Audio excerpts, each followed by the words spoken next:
Hello and welcome to No Wrong Choices, the podcast that explores the career journeys of accomplished people. We showcase these stories to provide insights that are strategic, inspiring, and most of all entertaining. I'm Larry Samuels, soon to be joined by the other fellows Tushar Saxena and Larry Shea. If you've been enjoying our show or are new to the program, please support No Wrong Choices by following us wherever you're listening right now and by giving us a 5-star rating. We also encourage you to connect with us on LinkedIn, Facebook, Instagram, Threads, and X, or to send us a note via NoWrongChoices.com. This episode features the holistic life and wellness coach and former finance executive Jasmine Bilali. Jasmine is an interesting guest for us, as many of you may have noticed that at the end of each broadcast, we encourage you to bring interesting people our way. Well, Jasmine is an example of that. She was referred to us, and she is a perfect example of the art of the pivot. Tushar, why don't you set up this conversation for us? All right, so when we did our research on Jasmine, and I've never had a chance to meet her, I never spoke to her before. Jasmine is really like one of those stories, and we talk a great deal about courage on this show. Like, you got to have a lot of courage to make decisions and to make considerable life changes, right? So this is obviously one of our more unique guests, and where she was at one point in her career, she was an extremely, extremely high-powered executive in finance. I mean, this is someone who was, running around with billionaires type of thing. And then one day she just decided, you know what? I don't want to live that life. I don't want to have that lifestyle anymore. And I'm going to change. I'm going to change overnight. And I got to tell you, you know what? It takes a lot of courage to say, I'm going to give up lifestyle A and then make a complete 180 and say, I'm going to try something different and totally back out of this lifestyle that afforded me a great deal of luxury. So, the question sometimes is, can money buy you happiness? And the reality is that maybe happiness is just the only real currency we need. Yeah, we've done other pivot stories before. People making big changes in their lives after certain periods down one professional path. And I think this is a good tale of that, for sure. And it's one that really hit home with me because I personally struggle with do I want the safety and security of knowing where my next paycheck is coming from? Or can I go out and try something new and just try to build it from the ground up? She did have the security of being financially viable. She was very successful. And perhaps, as you said, T, that money does give you courage to take that step and maybe be willing to fail because you can always go back to a financial career. But it is a true story in courage. I mean, it's not something to be taken lightly just because you have the means. The courage to do it is something totally different. You're walking away from a life that is set, So yeah, it's a really inspirational story. Really impressed with Jasmine, and we can't wait to share this story with you. Absolutely. I've always been fascinated by transitions, and I have no doubt that Jasmine is going to tell us a great transition or a great story about transitions. So here is Jasmine Bilali. Now joining No Wrong Choices is the holistic life and wellness coach and former finance executive Jasmine Bilali, whose career journey is a unique and wonderful example of the art of the pivot. Jasmine, thank you so much for joining us. Hi, Larry. Thank you for having me here today. Of course. And, Jasmine, as we like to do with all of our guests, can you set the stage for us? Can you sort of lead us into who you are and what you do, and in some ways describe what a holistic life and wellness coach is? Of course. I'm a holistic life and wellness coach. And what that means is that I help people refine and optimize their minds, bodies, and spirits so they can get, I guess you could say, unstuck from where they're standing and go on to create the lives that they want and think about and dream about, and ultimately to thrive. Hey, Jasmine, this is Larry Shea. Really nice to meet you. Thanks for joining us. Larry Samuels just described that it was the art of the pivot. So talk about the early stages, the very beginnings, because I know you had a career and you were on one path and then you shifted to another. But let's go back to when you were younger. I know you were in finance. Is that what you always wanted to do, or did this present itself on your journey? Talk to me about what you dreamed about when you were a kid. So I'll answer that going backwards. When I was a kid, I had lots of different interests.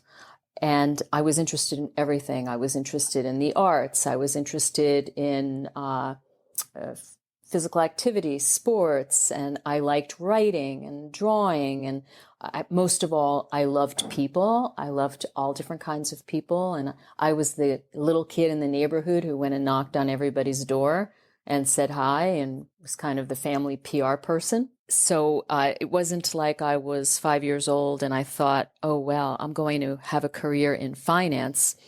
Actually, I didn't know what I was going to do for a very long time because I dabbled in a lot of different things. So what was that upbringing like then for you? So, I mean, obviously as you said, you were the family PR person. So what were your parents like that they were so supportive of you being, going door to door, knocking and saying, hello, I'm Jasmine Bilali. How are you? My family experience was rather unique in that my parents were both refugees from communism in Albania.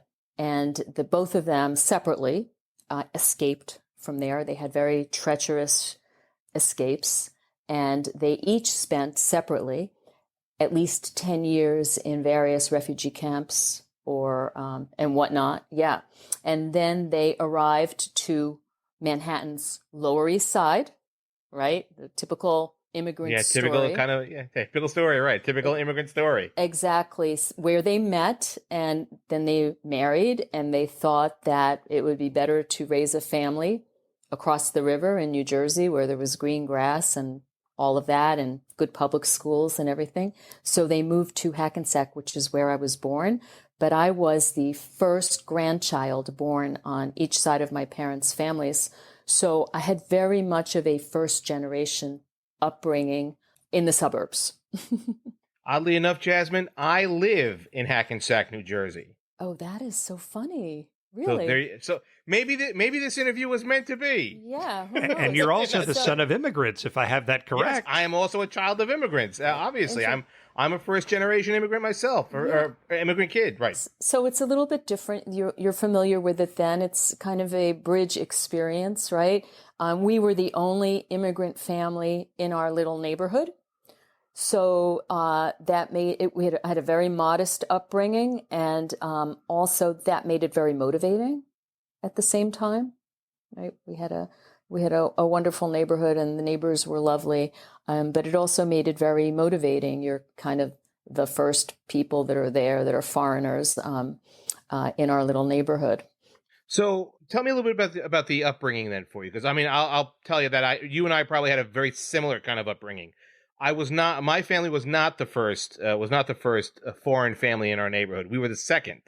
But I understand what you're saying, because I was one of, very few immigrants in my elementary school, going all the way through high school. I don't think I saw that many kids of other colors, and definitely not many who were like me in my elementary school till much later on. Although I would say that my upbringing was diverse in that sense, right? I would not say it wasn't diverse, but at the same time, I understand what you're saying, that that kind of upbringing does become a great motivator. It does become a great motivator for you. And how was your family influencing you to say you've got to be?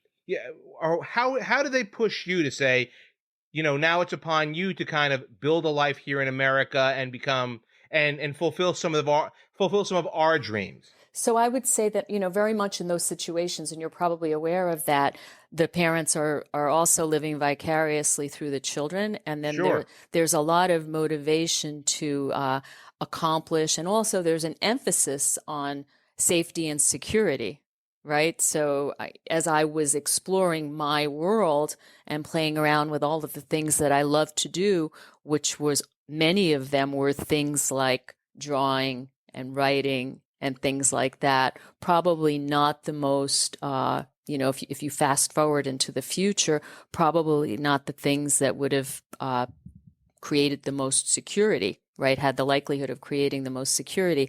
But at the same time, because I was motivated, I sold Girl Scout cookies. I sold holiday cards door to door. In the spring, I sold flower seed plantings and things like that. So I had my own little business going on in grade school when I think back and recall that. So I had that aspect of me, and I really kind of hang it all up on the people component. I think I loved meeting new people.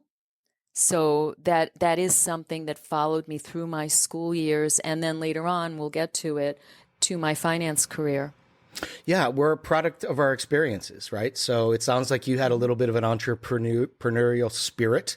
I did. Going through your neighborhood there and selling things and doing things like that. Were you a good student? Because you talk about the arts, but obviously you're smart and you started your own business, etc.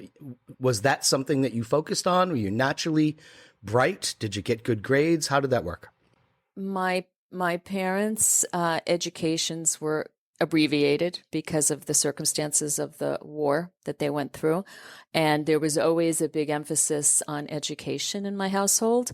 But in addition to that, I loved school and I loved learning new things. And I was a very good student. And I think part of it was that I liked a lot of different subjects. So I would be in art class, and there would be people in my art class who really didn't like the academic work, but loved the art classes or the creative pursuits. And then vice versa, there would be people in my academic classes who weren't as creative. So it was difficult for me to really narrow down where I was going to make my career. So did that allow you to kind of see both things equally, to kind of tap into your artistic brain and tap into your motivation for higher education and things of that nature? It allowed you some balance there? I felt like my left brain and my right brain were equally capable. So it absolutely did. It allowed me balance. And also I was fairly intuitive. So I felt like that helped me with my creativity. And, creativity can be seen in different places, right? It's not just putting a painting together or writing something. It's how you approach your business or how you cultivate your business. So I feel like that was a trait that really helped me. I was going to ask, were you also musical? Like, how did you express that creativity? So it's interesting. I did love music, and for a few years I played the violin, but my expression really went through drawing, writing short stories, and also poetry. I was writing poetry in grade school. Wow. I won an award in grade school for one of the best poems. They did a little collection of works by the kids in the grade school. Yeah, and I wrote a little bit in college that was published of poetry. So I've had this conversation with my other friends, and obviously my other friends of growing up, other immigrant kids like myself, other Indian kids like myself, and the one thing that first generation kids always seem to come up with is that their parents normally want them to go into what I call the big four careers: law, medicine, business, or engineering. So usually, or finance, or engineering, right? So those are the big four, and usually that's how they really, really put that I won't say pressure, but they try to really influence you when you go to college in that sense. Now hearing your story growing up, it's not that dissimilar from my own, where very creative. I was a musician growing up. I was something of a small musician growing up, and then you were very much involved with the arts. So this notion of you wanting to go into business, I'm wondering how influential your parents were to say, you should go into a career path with a great deal of stability. That was really the subtle messaging all along. I remember I was in 7th grade, and when they had open house, and my parents went in, my teacher, I believe it was my English teacher at the time, and my homeroom, he was both my English teacher and my homeroom teacher, and he said, she should really pursue a writing career. And I remember my mother being... Their eyes probably bugged out of their heads. being scared by that, because she was the oldest of 8, and she had several younger siblings that were very much interested in the arts. It was very challenging for them to really get to a place of stability. So she was afraid of seeing that again. She didn't tell me until much afterwards. But there was a subtle messaging that if you were going to go to college and you were going to pay for it, that it should take you somewhere where you felt that you were going to be able to be safe and stable and secure. So it wasn't overt or anything that they were constantly lecturing about. So that was good. But there was definitely a subtle messaging there. There was definitely a nudge. Mm-hmm. Yeah, so they're steering you in this direction. You get to college ultimately, and is there an epiphany moment? Were you actively pursuing, trying to figure out what you wanted to do, or were you just, hey, I'm in college and see where life takes me? So I definitely feel that my career trajectory was not a straight line, and I didn't know exactly where I was going. I was looking to see where it took me. But I did take on a business major, but at the same time, I had a minor in French and then somewhat in psychology. I was really trying to get the best of both, have the business major, but also keep my other interests going. The business major was interesting. There were some interesting courses, but I felt as if I needed the other stuff to really keep me inspired. And so I had a minor in French, and it developed into a major because I began to love it so much that I went on a semester abroad and studied in France. And at one point I was even wondering if whether I should go on and pursue a master's in French. But again, it came into the continuing the education until finally I had an epiphany and I said, you know what, for now, this is pretty good. I was enjoying it, having a good time, doing well. And I thought the business major makes me capable of going in a lot of different directions. Yeah, absolutely. I really, every arena has business going on. So I felt that it was the broadest way to go. And then I was able to, as long as I kept juggling my other interests enough to keep me satisfied, I would not have been happy with just the business courses. I needed to have all of those other things going on at the same time. So as long as I was doing that, I was happy. And I thought, well, as I get closer to the end of this 4 years, I'll probably have some more clarity. So, Jasmine, I'm curious, before we take the leap into the world of finance, in terms of what you're doing now and what you ultimately got to, in college or by this point, had you begun exploring meditation and things like that yet, or did that come later on? No, unfortunately, I did not, and I can share a good story with you. Please. Junior year, I was living off campus, and our apartment was upstairs. And the upstairs window was very close to the house next door, and it looked into their living room. And there must have been, they weren't students, maybe they were grad students. There must have been a Buddhist group that would meet there because they would come in once or twice a week with their robes, and they would all sit in the living room. And I would look out the window, and I remember once my roommate, Jackie, came over and said, "What are you looking at?" And I said, "Look at this." And I said, "What do you think they're doing?" And she said, "Well, I don't know." I said, "They look like Buddhists." And she said, "Well, what would Buddhists be doing here?" And because, when I think back, and I think about where my life went and where my interests went, I regret that I never stopped anyone then and asked what they were doing, but I didn't want anyone to know that we were peeking in through the window. But meditation wasn't talked about as much, and I didn't do it then. I didn't begin meditating until I was living in Manhattan, and I was in my later 20s already. I'd be remiss if I didn't ask you this question. Which school did you go to? I went to Rutgers College, New Brunswick. Okay, all right. So you spent all your time in Jersey. Look at you. Yes. So you've now spent your time at Rutgers, and you're going into the business world. So was your first foray into the business world through an internship, or did you just manage to sign on to a firm? I initially started looking for opportunities in the advertising industry, because I thought that advertising would be the best mix for both my creative and organizational and strategic skills and all of that. And for some reason, there weren't as many opportunities. So many of the opportunities that we're seeing were coming from the financial services sector.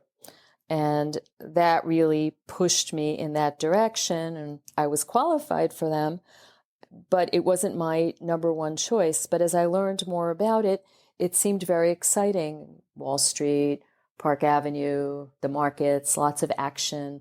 I liked action. It seemed like a lot of fun. I was I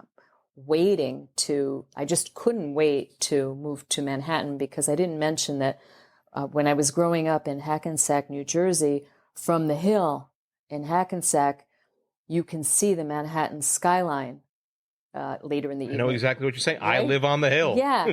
So I grew up with that as the backdrop there. And I remember when I was in art class in middle school and high school, I would often draw the skyline. I even have one of those drawings still of the skyline. And I was just mesmerized by it. And as I had mentioned, my parents had moved to New Jersey from the Lower East Side. But by this time, some of my uncles had come here. And they were living in Brooklyn. So my father would drive us to visit them. And I can still see myself when we'd be driving over the George Washington Bridge. And then I'd be in the car, and there was the view of the skyline on the right. And I was always mesmerized. By the age of 3, I said to myself, I'm going there, not here. I'm going there.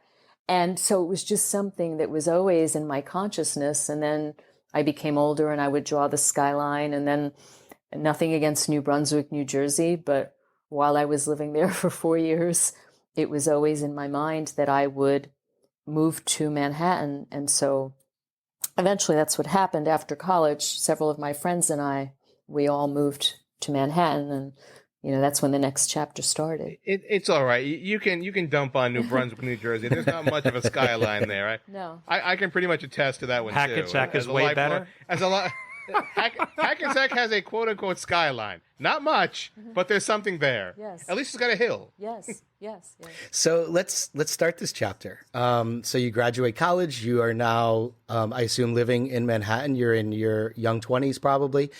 You start your career in finance. What was that like? What did you do? Finance is so vast, right? Like it could be anything. Like what exactly did you start doing in that field, and did you enjoy it? So I graduate. I'll go back a little bit more. Yeah. I graduate from college, and I don't have the job yet. So at this point, I'm sorry. What year are we talking about here? Oh, so we're talking about the 80s.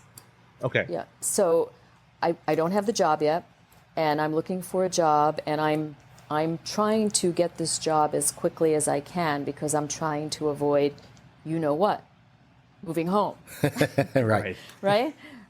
So I'm trying to get this job, and so I'm not really sure exactly what it is that I want to do.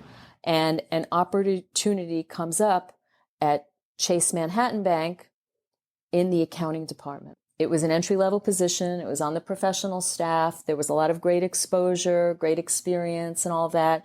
And after 1 year, you were eligible for an internal transfer. And what did that open the doors to? An opportunity that I came across that felt intriguing was in the commercial real estate construction lending department. Now, I knew nothing about real estate or commercial real estate. But tying back into the fact of that skyline, I thought it was super interesting to be working somewhere where the bank was lending money on projects that, as we see today, have created this skyline, these big, tall buildings. And I thought, and I appreciated the creativity of someone having had a vision that there would be some type of a building somewhere, and then expanding on top of that vision, and then basically creating something that contributed to and re-engineered the skyline. So I thought, wow, this seems a heck of a lot more fun than accounting. and it's something new that I could learn about. And I wound up interviewing and getting that opportunity, and then transferring to the commercial real estate division, again, in somewhat of an entry level opportunity, which taught me everything that I needed to know about the time about commercial construction lending. And then I went to, at night, I attended NYU's School of Real Estate Finance and took some courses in underwriting and all of that to get a better idea of what was going on and how to do it. And I was very happy there in that position. And I wound up moving up and eventually becoming a vice president in that group until I felt like I needed a change. But never really thinking that choice of that commercial real estate construction lending entry-level opportunity was going to be something that actually would form the foundation for my entire career. Wow. Yeah. And I certainly want to run through that opening that you just presented us with. But, I find an interesting theme here of the young girl growing up in Hackensack, looking at the New York City skyline and drawing pictures of the skyline, and then moving towards the skyline, now trying to build the skyline. The adventure of being in New York City in the 1980s, like jumping off the career stuff for just a moment. What was that adventure like for you personally, away from the professional journey? It was fabulous.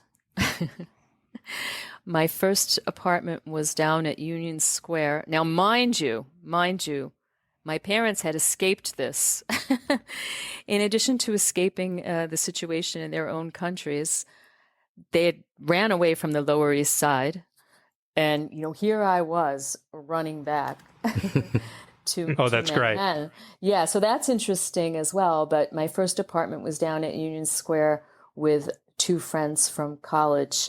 And it was fabulous. New York was, people say it was dangerous, but I felt it was extremely creative and exciting. And there was a lot happening in fashion and music and all of that. And it was a wonderful experience for me.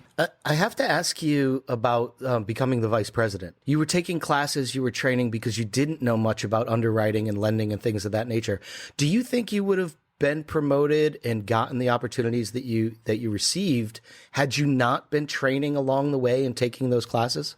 No, I don't. I think, and there are a few reasons, and I'm glad that you asked that because it also ties into something else, which is a little bit tangential, but we'll get there. I think number one, it gave me a more thorough understanding of what I was doing. Sure. And it allowed me to take my position to the next level. And it also showed my senior colleagues that I was motivated and interested in learning. But it by understanding all of that, by taking the extra courses, it helped me in learning more. So I don't think that would have happened. But interestingly, I've always been taking lots of courses while I've been living in New York, in lots of different things. And in the same way, while I was in banking, I began taking lots of courses in wellness and empowerment modalities and mindset techniques and all of that. So while I was still in finance, I was already taking courses not unknowingly, in the things that would be taking me to my next place. Sure. This is where you're planting those seeds and taking care of the garden, and you didn't know you were going to have a big part of this later on in your life? No. And what I think that is, which I've heard from different teachers, and I fully embrace now looking back, is that it's so important to, while you're doing your job and doing all of your obligations and everything that you need to do, also continue learning about the things that I'd say hit your radar. Where is your intuition pulling you? What type of things are catching your attention? Have you twice or three times stopped and thought about that meditation class you saw advertised, or the yoga class, or, whatever it was. I did training in positive psychology and integrative hypnosis and things like this. But where is your attention going? Because I feel like we do have intuitive ability that we're really not aware of. And we have this internal radar that if we really let it, it leads us in the right directions. And I've seen this in my own life, where I've taken courses and things that later on, when I've been in it, I haven't realized as much how important it was. And then later on, I've realized that it was really great that I followed my inclination to do whatever it was. So with that in mind, let's jump ahead to the role that set you up for what you're doing today. So I eventually was picked up by the private bank, which was perfect for me. It was perfect. It was what I wanted. And I couldn't have been more excited at the time. Our offices were over at 30 Rockefeller Center. Very nice. I used to work there. It was very fun going there every day. Yeah, super nice, beautiful lobby. I was still really young. It was great. So after my 9 months there, then I went through, there was a program where you went through another few months of what they called rotations. It was a very formal process. And then at the end of your rotations, you were matched up with, almost like the med school thing. At the end of your rotations, you were matched up with one of the areas, and it could have either been entrepreneurs, which is where I wanted to be, or it would have been corporate executives, where I did not want to be, or it was going to be law firms. So different private bankers targeted different markets, and I knew the corporate executives, would be really easy to work with and all of that, because they're great at following instructions and getting advice and being strategic and all of that. But I didn't feel it would be as interesting as entrepreneurs. And then nothing against lawyers, but I just felt that it was, too narrow. Poor lawyers. Yeah, poor lawyers. I felt, no offense to any lawyers who may be listening, but I felt that it was too narrow. So I was hoping that I would match up in the entrepreneurs group, and I did. Take us through that next phase, sort of towards the pinnacle of your business career, and where that wound up, and try to, give us a feel for when some of these other life interests and passions worked their way in. So as I mentioned, I was taking lots of classes all the time, really dabbling, committed to my career, but trying to also feed that other side of me every once in a while. And at the same time, I had now by this time begun taking meditation, and I had become a daily meditator. So I was meditating every day and feeling some shifts in my life, because as they say, meditation changes lives, yoga changes lives. These mindfulness practices, after a certain amount of time, they really do get you beginning to look at life differently, or just become more present, take more time, and think about the purpose behind everything that you're doing. And so I was taking yoga classes, taking meditation classes, getting more into kind of the realm of wellness and all this little by little. The way it happens is that usually you open one door. First it was the meditation, and then you kind of go through that. Did you start to do that because the financial stuff was stressful and you needed this as an outlet? Absolutely. As a corporate executive, I had to balance my own health and well-being. I worked pretty much for my entire career in a fast-paced, demanding, stressful arena that I loved. I really enjoyed it, but I became aware, really most of it through watching some of my colleagues not feeling well, getting sick, taking pills. I had always been very healthy and rather health conscious, not crazy health conscious, but definitely health conscious. It made it apparent to me that our mind, body, and spirit are one, And then combined with the meditation, I began looking at my life differently and applying a more holistic view to myself. And because of the stress, I thought, well, I should be taking care of myself. And I started getting educated in natural healing. And I met a Japanese healer who does acupuncture and herbs. And anytime I didn't feel well, I began treating it naturally with him. And I haven't taken even an aspirin in over 20 years. Wow.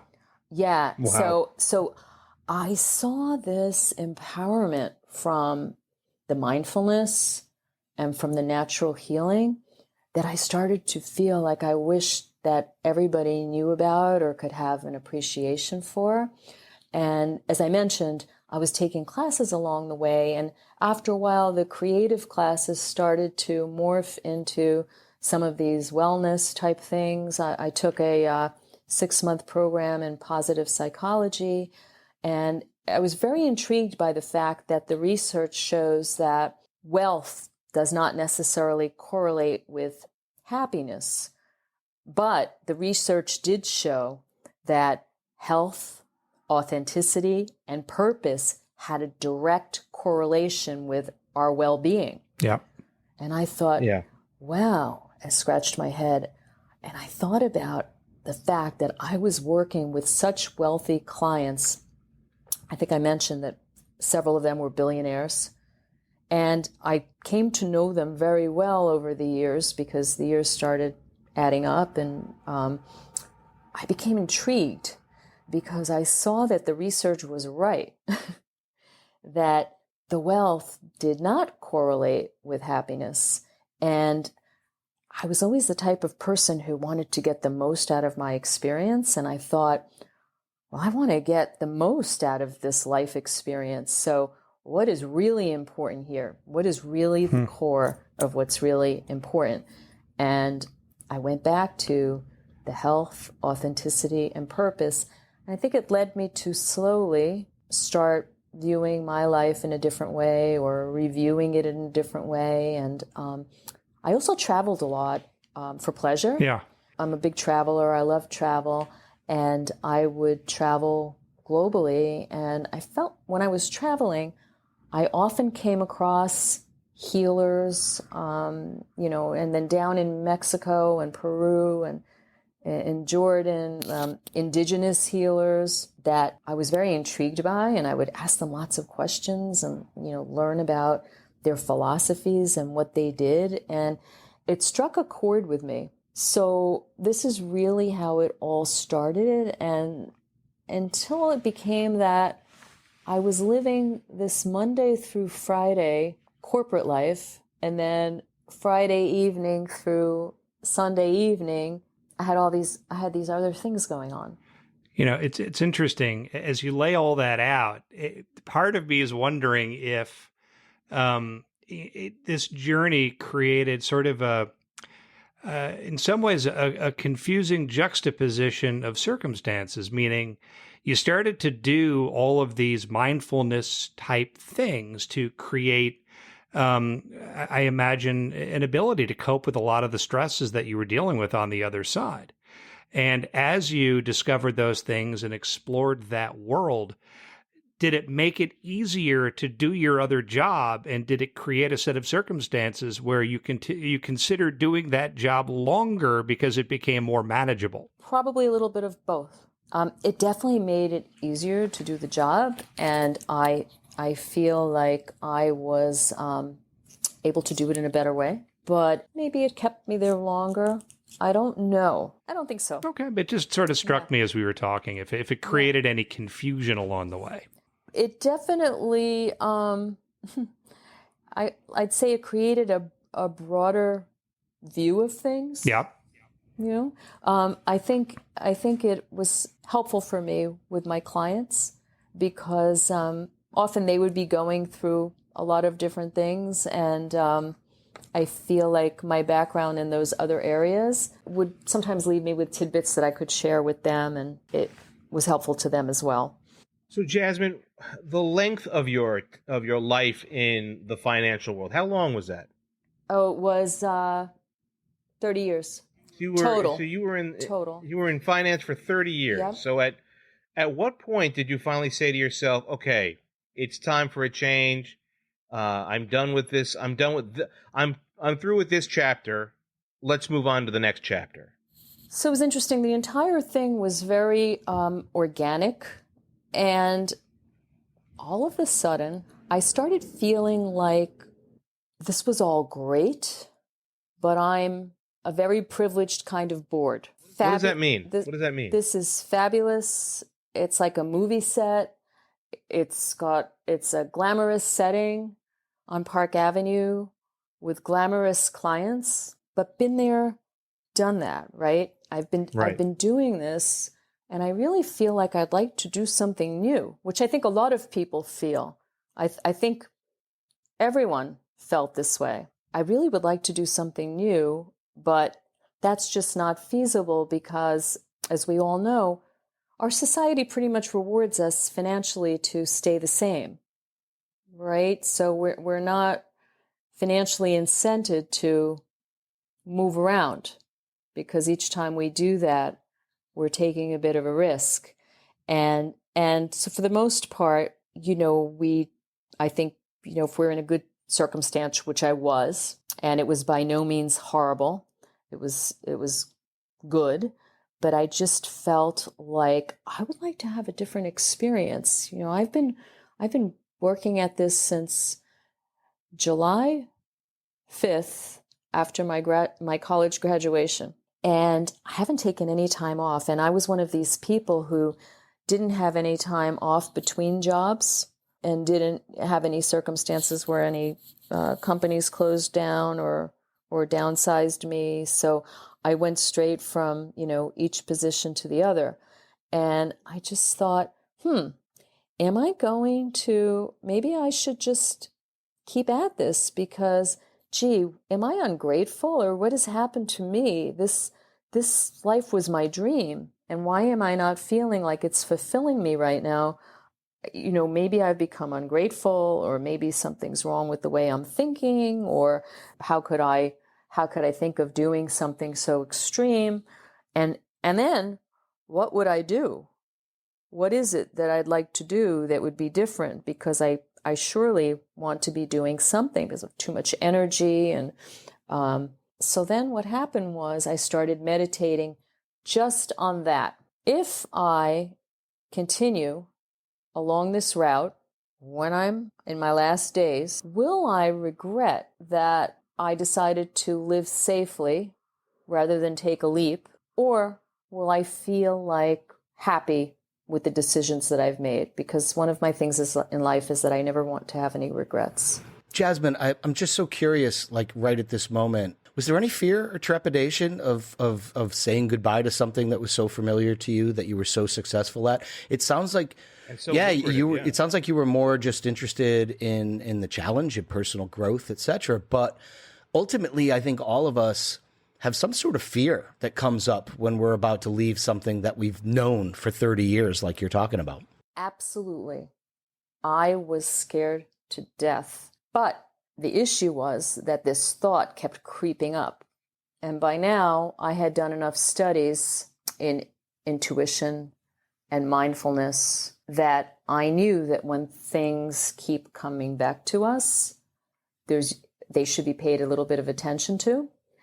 And I was trying desperately to ignore it. So as I was saying, I started doing these meditations, and I would sit down, come home and sit down and try to meditate on how I would feel in my last days, as morbid as it sounds, and if I would have any regrets.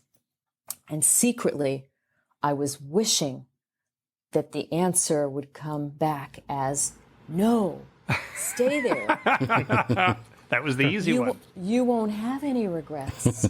But I kept getting that nagging feeling. So I felt that I had to listen to it.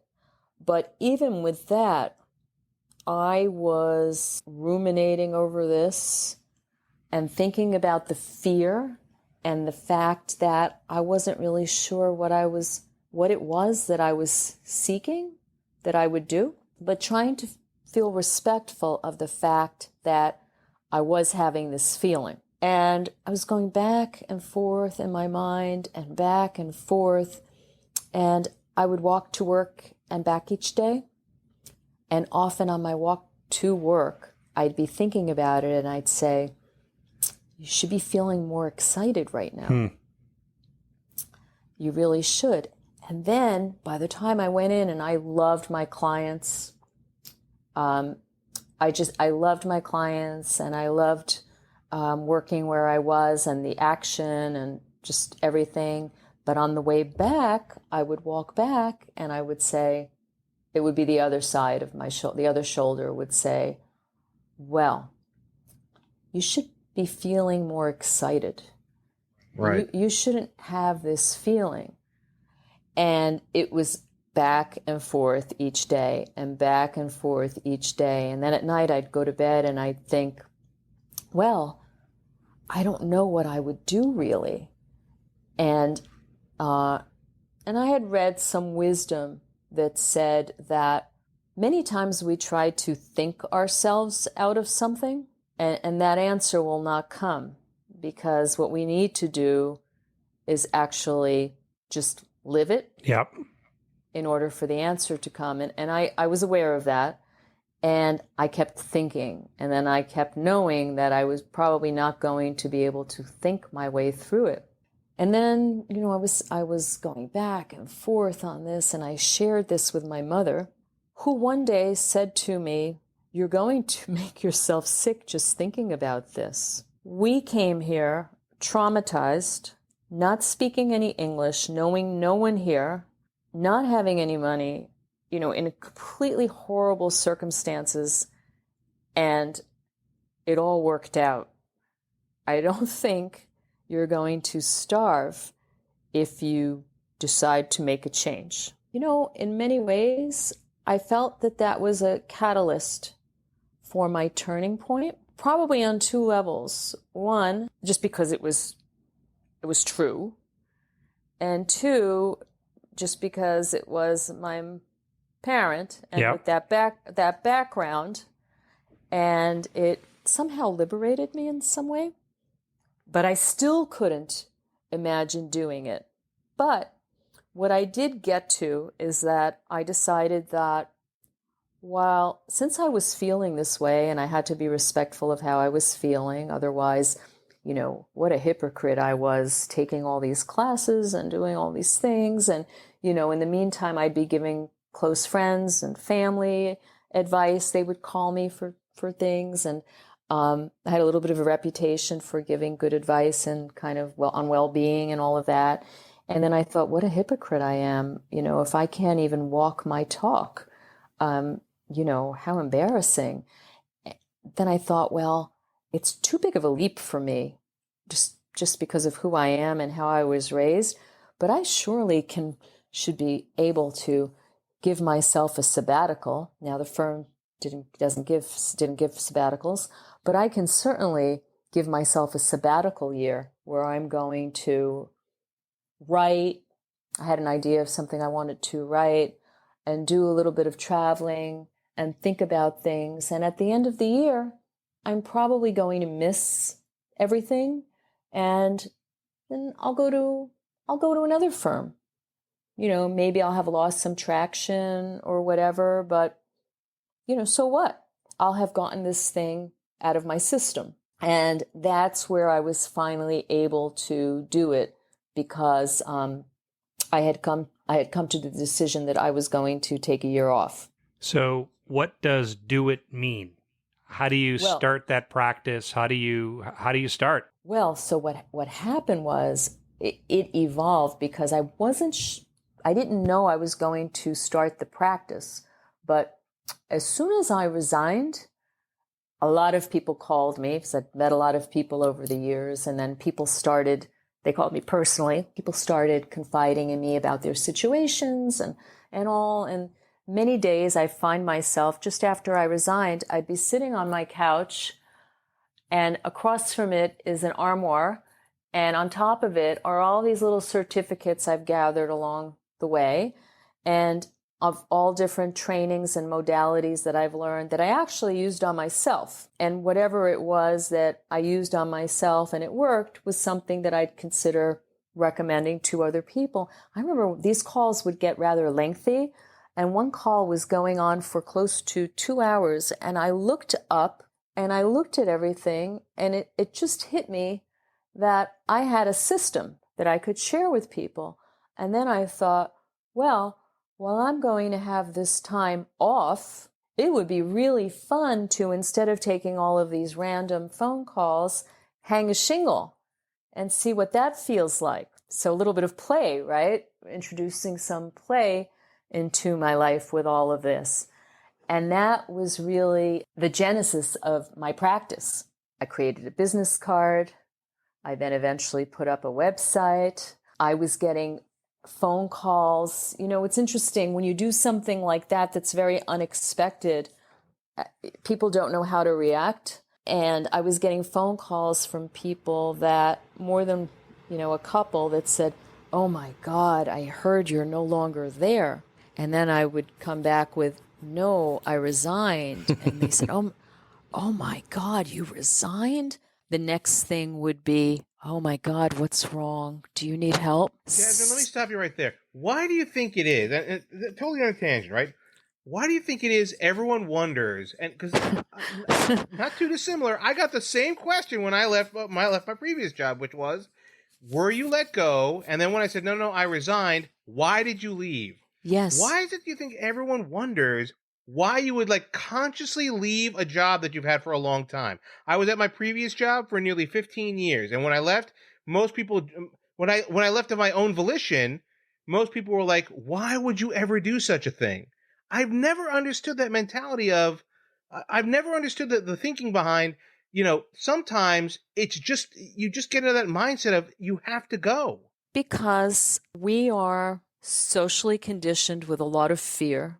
And it's actually a big part of the work I do with my clients.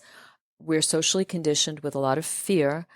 And when we've got a good, decent, satisfactory, even excellent situation, we are conditioned not to leave it because of this fear-based conditioning that we have. And people assume because of this that there has to be something wrong. That wasn't necessarily the case. I was so taken aback by those responses that I wound up writing an article about my decision to resign, which ultimately hit me when I was down in Tulum, Mexico. Before it was so popular, I would go down there every winter and do a retreat.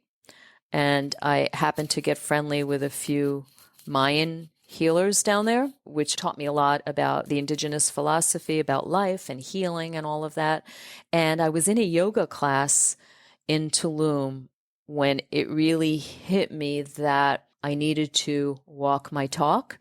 And so I wrote an article about it, thinking that I could help other people who were possibly feeling the same way. And then the thing was how to get it published. And a few people I knew said, "Yeah, you'll never get this thing published because you're an unknown. You don't have a journalism degree. You don't have any experience," and all the different fear-based reasons, right?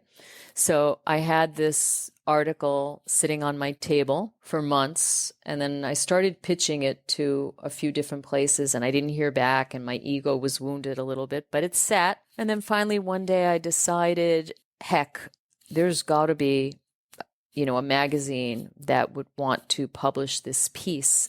The title of it was "A Mountain Pose That Claimed My Career." And I made a short list of places that I would pitch for it. And I put it to the side. And because my ego was bruised, and at the time I was working on how to really get some traction growing my practice. So I had started out first doing some library talks.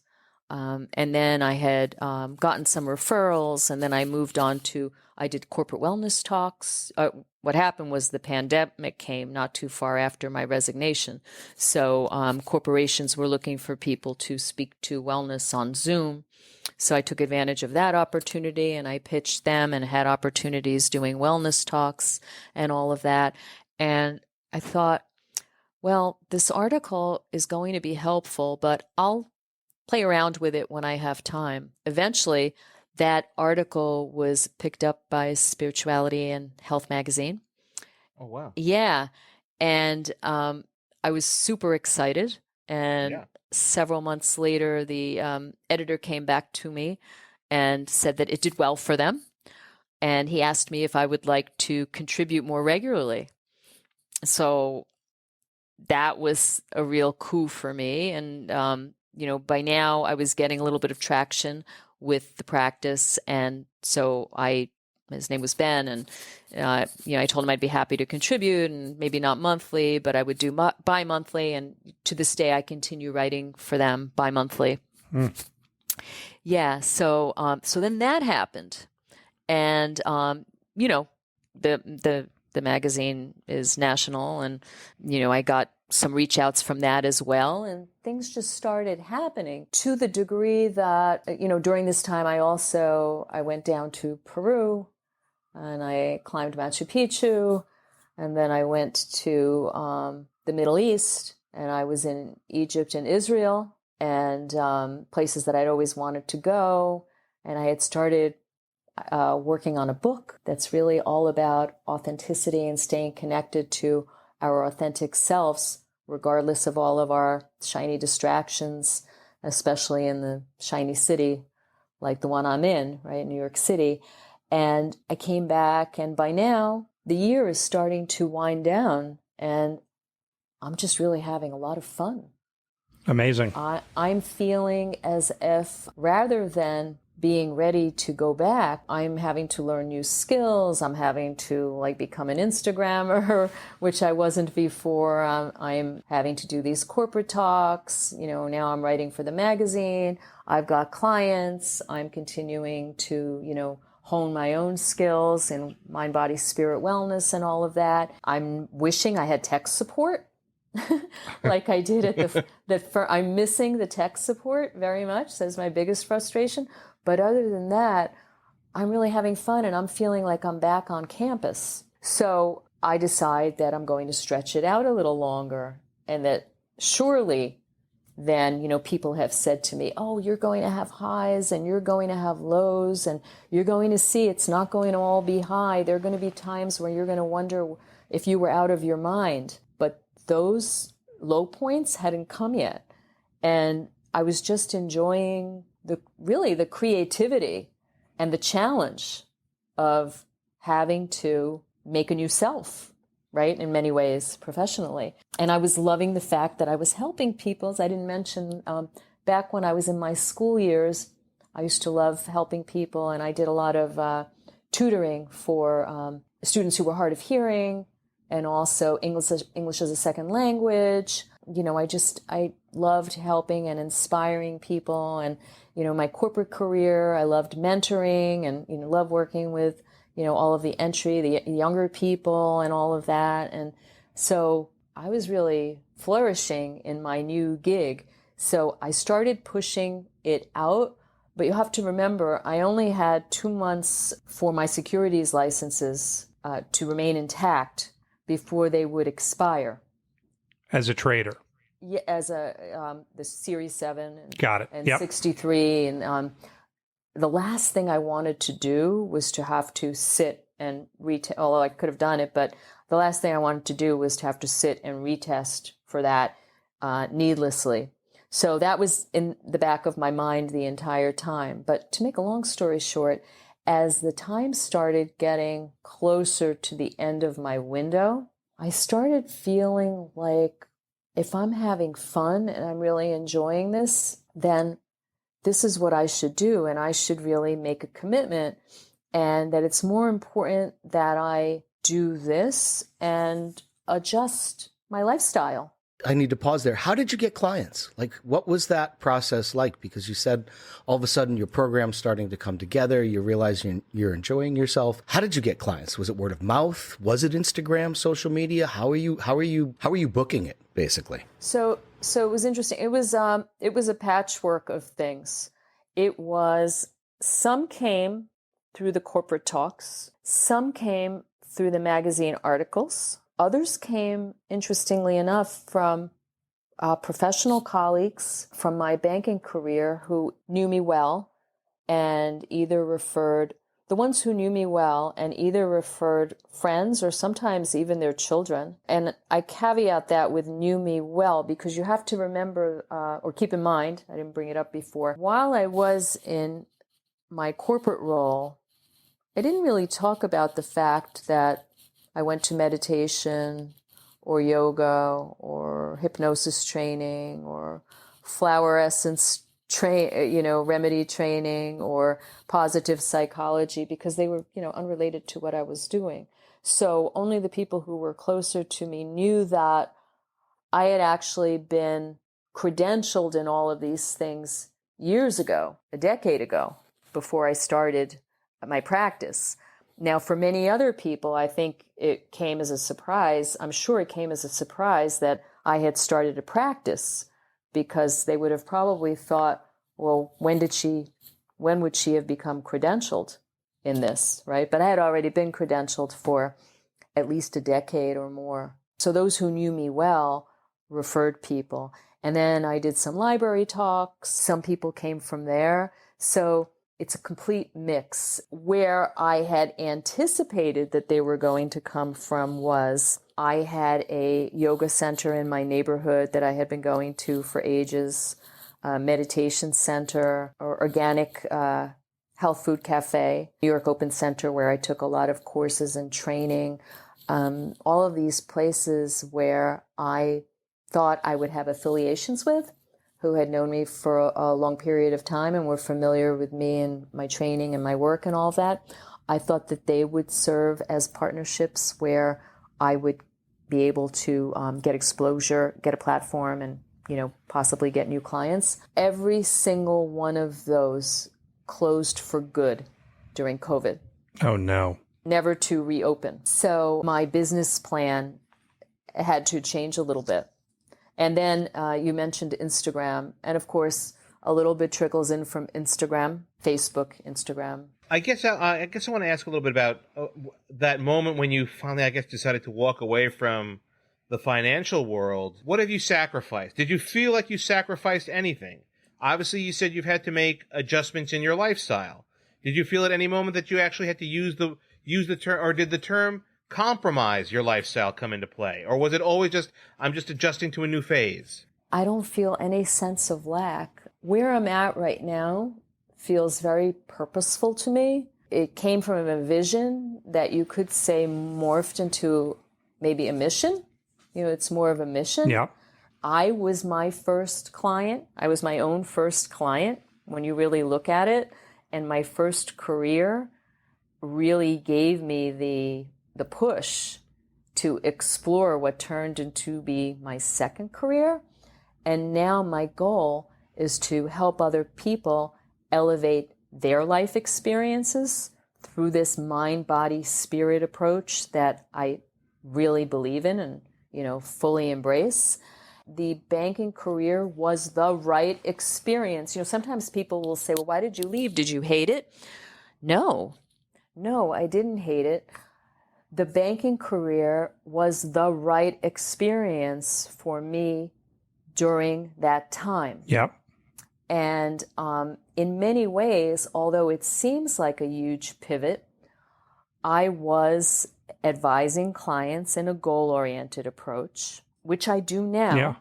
It's just that I couple it with my training in things like positive psychology, holistic lifestyle, mindfulness, some energy medicine techniques, all of these things. But it's not too different. When you work with private clients, you really get to know them intimately, because when people open up their full financial picture to someone, that brings in a lot of family relationships as well. And you very much wind up talking about things you would never imagine that people would like a discuss therapist with in a their way. banker. Yep. Very much Yeah, so. when I was at the bank, I would joke that it was good that I didn't major in psychology and bother going on with my studies in psychology because I had earned my PhD there. in the real world, so to speak. In the real world. And the thing is that when you are responsible for cultivating new business and bringing teams together in order to turn things around for clients, you have to be really attuned to the different personalities, how to motivate them and how to get things going. And also, when you're looking to cultivate clients, everybody's got a different personality, and some people are very difficult and some people are not. And you really have to be attuned to what's right for each specific client, what approach is right, what team is going to be right, what personalities are going to be right. So, it's something that translates into what I'm doing now, even though it may not readily appear so. Sometimes in life, there are things that aren't immediately obvious. The similarities that come out of the two careers I've had is one of them. And also, the theme in my life about the people. People, I loved people as a child. I loved people through school. I would find that people was a big part of my work. Yeah. In my adult career, I've always been captivated by them, in addition to the skyline, but the people element. Sometimes we don't notice these things until we sit down and we really think about it, and you see that there's a string that does run through everything. Oh, yeah. I mean, that's sort of the theme of our show when we talk about no wrong choices. We learn from every experience along the way, and we get stronger and better from each one of those. Exactly. And for example, my first job and then the next job, it may seem like a straight line, but there were a little bit of detours. I always admired people who kind of lived the straight line because I couldn't fully relate to it, but I thought it was just fantastic. My neighbor growing up and my friend wanted to be a veterinarian since we were in kindergarten. They went around the room asking everyone what they wanted to be, and she said a veterinarian. I think I said, I don't know. She became a veterinarian. Wow. Yeah, and I always thought that was just amazing. That's To have that kind of vision at that age. Yes, and I don't know how she got there. I've never asked her, how does someone in kindergarten know? But some people just know, or one of my cousins wanted to be a doctor since she was. We don't have to. Right, exactly. But all of these choices that become the detour, I learned that the detour is the journey, and I try to also share that with my clients. The detour is part of the journey. Choices are a privilege. It's interesting. At this point in the program, we always ask our guests to, impart some words of wisdom, and if there's a theme and if there are key things you'd want a young person to take away from this conversation. I feel like I could almost have cheated and said, the detour is the journey, but I don't want to, necessarily fill in the blank for you. So beyond the detour is the journey. Do you have any, words of wisdom for a young person starting their career? I do, and definitely the detour is the journey is one of them. And I feel like the younger people now are under so much pressure to know what they want and go after what they want. And I don't think that it's fully possible. And I feel many times that they're overpressuring themselves. So yes, the detour is the journey, but also I would say next, try to begin to know what you want, which may not be immediately apparent, but whatever that is, also be willing to sacrifice to get there. There's a lot of instant gratification syndrome going on right now in our culture, right? We want to be entertained and we want to be happy and we want to feel good, right? And sometimes not knowing exactly where you're going may not be that gratifying or feel that good, but I feel like we get something out of every experience and it adds to us and then thereby takes us in a different direction. Even if at a minimum, it shows us what we don't want. Yeah, for sure. So I would say to be aware of falling into this instant gratification trap.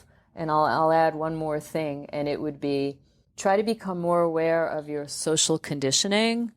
We're under so much external influence now more than ever with this social media. Yep.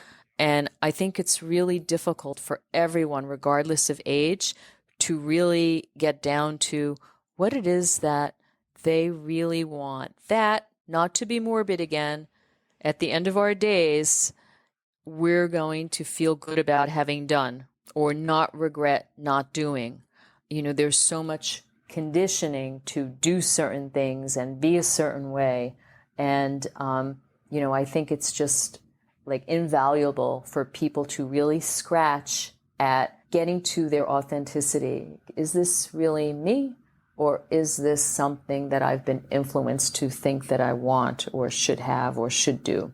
That's great advice. So Jasmine, for those people who would like to get to know you better beyond this podcast, how do they find you? How do they learn more about you? I have a website. It's jasminebilali.com. You can contact me through my contact information there. And I'm also on Instagram under Jasmine Bilali, no space between the two names. And it's Jasmine, Jasmine, with an E at the end. And my last name is B as in boy, Ilali. Well, I certainly, I've been to the website. I will be spending more time with the website, and I will be going to the website. Jasmine, you're so interesting. Your story is so inspiring. It's so unique, and it's also a look into what's possible if you're willing to, as you said, open your mind and put yourself out there and try to follow a journey that is yours versus someone else's, so to speak. So Jasmine, thank you so much for joining us today.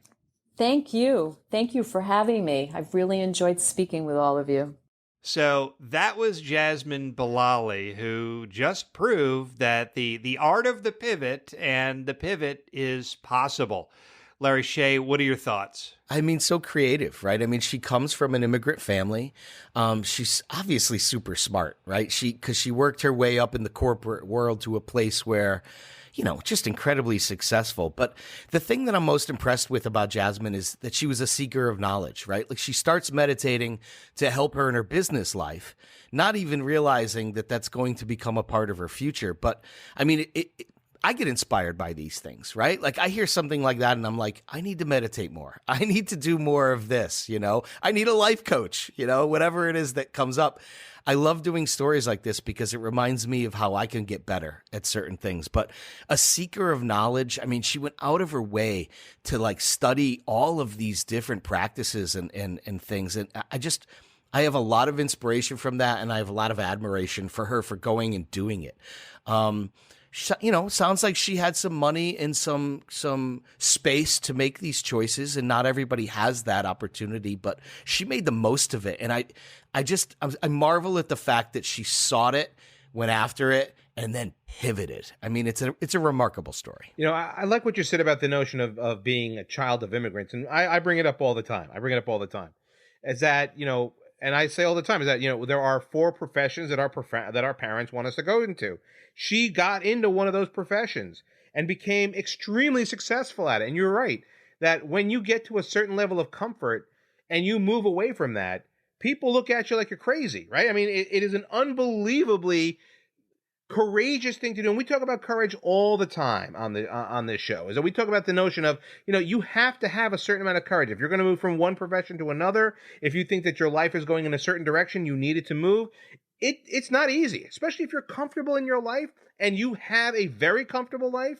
Yes, people will look at you like you're crazy because the notion of giving up security is not normal, right? It's not a normal thing. But maybe that's really the crux of this tale here, is that sometimes you feel the most secure when you're the least secure, right? And this is what she really, her story is all about, is that, as you said, Shay, she's a seeker of knowledge, which means that you are always trying to build that base, that toolbox, put more tools in the toolbox till you get to a point where you can say, you know what, I can take anything that comes at me. And I'll say it again. Granted, she had an unbelievably high-powered job, she made a lot of money, but maybe at the end of the day, the real story here is that money doesn't always buy happiness. And I said it to start with.